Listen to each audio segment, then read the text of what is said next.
कुसुम, सविता और बबीता 3 बहनें थीं। तीनों बहनें अपने माता पिता के साथ एक किराए के घर में रहती थी। उसके पिता जोगिंदर एक बिजली मिस्त्री थे। गांव के किसी भी घर में बिजली की समस्या होती तो जोगिंदर ही उसे ठीक करता था। जोगिंदर जितना भी पैसा कमाता था सब अपने परिवार पर खर्च कर देता था। बाकी बचा पैसा घर के किराए और खाने में चला जाता था। एक दिन जोगिंदर जल्दी जल्दी काम पर जा रहा था, तभी उसकी पत्नी माला बोली, इतनी जल्दी में कहाँ जा रहे हो जी? मेन रोड के सामने एक बिजली का तार टूटकर गिर गया है, जिसकी वजह से कल रात से ही कुछ लोगों के घर में बिजली नहीं है, इसलिए ठीक करने जा रहा हूँ। सुनो जी, मैं जानती हूँ ये तुम्हारा काम है, लेकिन फिर भी जब भी आप काम पर जाते हो मेरा मन घबराने लगता है। इसलिए काम करने के साथ साथ अपना ध्यान अच्छे से रखना। माला, मैं तुम्हारी चिंता समझता हूँ। मेरा काम ही जोखिम भरा है, लेकिन फिर भी मैं सावधानी के साथ काम करता हूँ, इसलिए तुम बेवजह परेशान मत हो। ठीक है जी, जाओ काम पर, लेकिन याद रहे पैसे कम मिले चलेगा, लेकिन ज्यादा पैसों के लिए कोई भी जोखिम भरा काम मत करना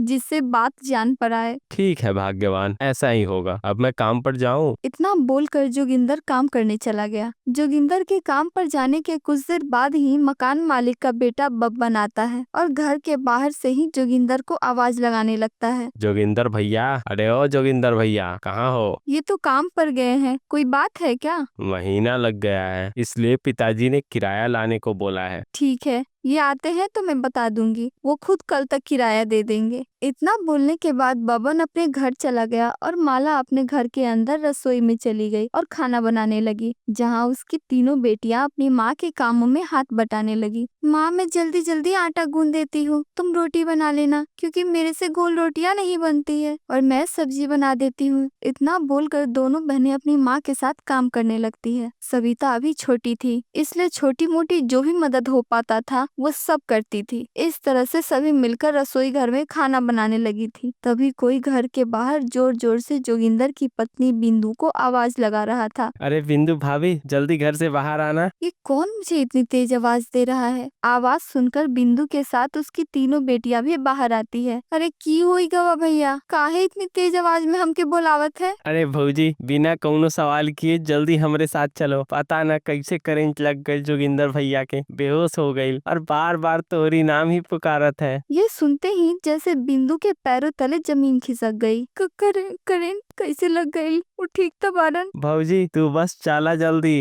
इतना बोलते ही बिंदु भागते हुए उस आदमी के साथ जाती है। साथ ही उसकी तीनों बेटियां भी अपने पिता की खबर सुनकर घबराते हुए अपनी माँ के साथ जाती है। थोड़ी दूर चलने के बाद सब उस मेन रोड के पास पहुँचते ही देखते हैं लोगों की भीड़ लगी थी। आगे जाने के बाद पता चलता है कि जोगिंदर को करंट लगने की वजह से मौत हो गई है। बिंदु अपने पति के शरीर के पास बैठकर रोने लगती है, साथ साथ उसकी सभी बेटियां भी रोने लगी। ये क्या हो गया जी आपको? मुझे इस तरह से अकेला छोड़कर नहीं जा सकते, अब मैं कैसे रहूंगी? उसके बाद बिंदु रोते रोते बेसुध होकर अचानक जमीन पर गिर जाती है। तभी उसकी बड़ी बेटी कुसुम अपनी माँ को उठाने लगती है। माँ, माँ, क्या हो गया आपको? उठो ना। कुसुम के लाख उठाने के बाद भी उसकी माँ नहीं उठती है। तभी भीड़ से कुछ लोग आकर बिंदु को जगाने की कोशिश करते हैं तो पता चलता है बिंदु भी दम तोड़ चुकी है। एक ही पल में हंसता खेलता परिवार उजड़ गया और तीनों बहनें अनाथ हो गई। ये नजारा देखकर सभी गांव वालों की आंखें नम हो गई। तीनों बहनों का रो रो कर बुरा हाल था। किसी तरह गांव के लोगों की मदद से जोगिंदर और बिंदु की तीनों बेटियां अपने माता पिता का अंतिम संस्कार करती है। उसके ऊपर तो जैसे दुखों का पहाड़ टूट गया था। कुसुम सबसे बड़ी थी, इसलिए अब उसे ही अपनी दोनों बहनों को संभालना था। किसी तरह कुसुम हिम्मत करके रसोई घर में जाती है। वहाँ जैसे खाना बना कर गई थी वैसे ही किचन गंदा पड़ा हुआ था। सभी खाना खराब हो चुके थे। कुसुम और बबीता मिलकर किसी तरह किचन की सफाई करती है। उसके बाद थोड़ा खाना सबके लिए बनाती है, क्योंकि सभी बहनों ने कई दिनों से कुछ नहीं खाया था। उसके बाद सभी बैठकर साथ में खाना खाती है। इसी तरह कुछ दिन बीत गए। अब कुसुम को इस बात की चिंता सता रही थी कि वो घर कैसे चलाए। कुसुम के पास घर का किराया तक देने के पैसे नहीं थे। कुछ दिन तक तो मकान मालिक उनकी बेटियों पर दया दिखाकर उसे घर में रहने देता है, लेकिन थोड़े टाइम बाद उसका मकान मालिक अपने बेटे बबन के साथ आता है और सभी बहनों को घर खाली करने के लिए बोलता है। तुम सभी बहनें या तो मकान खाली करो या किराए के पैसे दो। लेकिन हमारे पास पैसे तो नहीं है। अगर पैसे नहीं है तो मेरा घर अभी के अभी खाली कर दो। लेकिन आपको तो पता है हमारा कोई नहीं है, हम कहाँ जाएंगे। इतनी बड़ी दुनिया है, कहीं भी जाओ। वैसे भी तुम्हारे बाप ने पहले ही 1 महीने का किराया नहीं दिया था, ऊपर से तुम्हारे माँ बाप के मरने के बाद मैंने दया दिखाकर कुछ दिन और रहने दिया। अब क्या करूँ तुम्हारे लिए? अपना घर तुम्हें खैरात में लिख दूं क्या? चलो निकलो जल्दी, खाली करो घर, मुझे किसी और को किराए पर देना है अपना मकान। ये सुनकर उसकी सबसे छोटी बहन सविता रोने लगती है। दीदी हम कहाँ रहेंगे अब। अरे मत रो सविता, हमारा एक और घर है, हम वहीं जा रहे हैं। इतना समझाने के बाद कुसुम और बबीता अपना जो भी सामान था उसे सिर पर उठाकर रख लेती है और साथ ही सविता की उंगली थामे एक अनजान रास्ते की तरफ निकल जाती है। थोड़ी दूर चलने के बाद बबीता कुसुम से बोली, दीदी हम निकल तो गए हैं लेकिन जाएंगे कहाँ। जहाँ भगवान ले जाए, वही रास्ते पर लेकर आए हैं तो वही कोई न कोई ठिकाना भी दिखाएंगे। इतना बोलकर वापस से सभी बहन रोड पर चलने लगती है। कुछ दूर चलने के बाद सभी थक जाती है, इसलिए रोड के किनारे सभी बहनें रुक जाती है।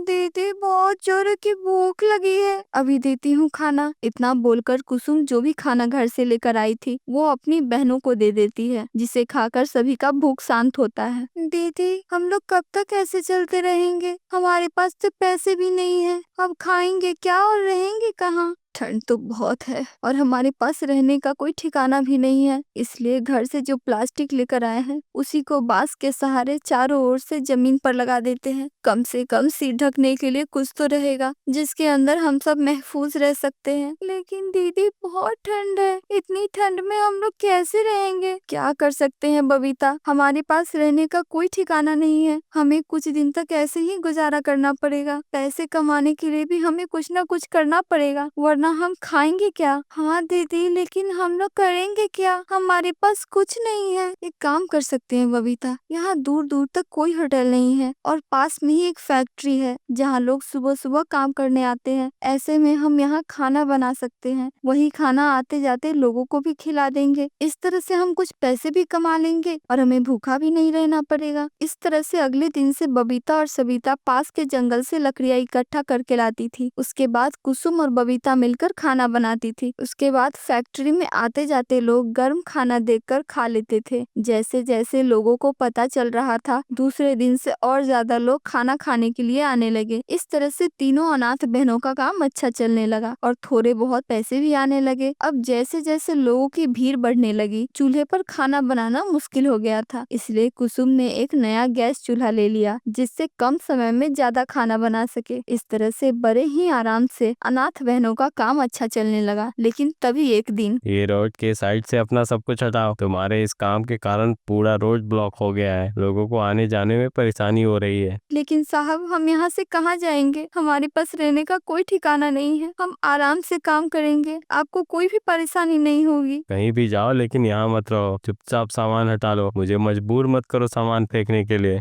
पुलिस की बात मानकर तीनों बहनें दुखी मन से अपना सामान समेटती है और रोड के किनारे एक जंगल था वहीं चली जाती है जहाँ बहुत बड़े बड़े विशाल पेड़ थे। दीदी हम इस जंगल में कैसे रहेंगे। कोई बात नहीं बबीता, हम यहीं रहने का कोई इंतजाम देखते हैं। चारों तरफ नजर दौड़ाने के बाद उसे एक विशाल पेड़ दिखता है जिसकी जड़ें बहुत दूर तक फैली थी। ये देख कुसुम बबीता से बोलती है, क्यों ना हम कुछ दिन के लिए इस पेड़ को ही अपना घर बना ले। लेकिन दीदी ये कैसे हो सकता है। हो सकता है, ऐसे विशाल पेड़ों की जड़ें बहुत दूर तक जमीन के अंदर फैली होती है और बीच में पूरा खाली होता है, इसलिए हम आसानी से यहाँ रह सकते हैं। यहाँ सामने एक गेट लगा देंगे, उसके बाद हम अंदर महफूज रहेंगे, हमें ठंड भी नहीं लगेगी और कोई जंगली जानवर भी परेशान नहीं करेगा। लेकिन हम अपना काम कैसे करेंगे, हमारा होटल तो बंद हो जाएगा, किसी को पता भी नहीं चलेगा हम यहाँ है। ऐसा नहीं होगा छोटी, हमारा होटल भी चलेगा और हम इस गेट के आगे अपना होटल का नाम लिख कर लगा देंगे। उसके बाद रोड के पास ही एक और पोस्टर लगा देंगे जिससे हमारे ग्राहक हमें ढूंढते हुए यहाँ आएंगे। इतनी बात करने के बाद दोनों बहनें मिलकर घर से लाई कुल्हाड़ी से पेड़ के बीचों बीच काटकर उसमें रहने के लिए जगह बनाती है। उसके बाद सामने एक गेट बनाकर उसमें अपने होटल का नाम लिख देती है और एक पोस्टर वो रोड के किनारे लगा देती है। उसके बाद जो भी पुराने ग्राहक वहाँ खाना खाने आते थे वो होटल का नाम पढ़कर सीधा पेड़ के पास चले जाते थे। इस तरह से फिर से अनाथ बहनों का होटल बहुत अच्छा चल पड़ा। लोगों ने ऐसा होटल कभी नहीं देखा था और ना ही इतना स्वादिष्ट खाना कभी खाया था, इसलिए इसलिए लोग दूर दूर से इस होटल में खाने आने लगे। इस तरह अनाथ बहनों का होटल बहुत अच्छा चलने लगा। अब उसकी छोटी बहन सविता भी बड़ी हो चुकी थी, इसलिए लोगों को खाना परोसती थी और कुसुम और बबीता मिलकर खाना बनाने लगी। इस तरह से तीनों बहन की मेहनत रंग लाई और कुछ ही समय में अच्छा पैसा कमाने लगी। उसके बाद सब सुखी सुखी एक साथ रहने लगे।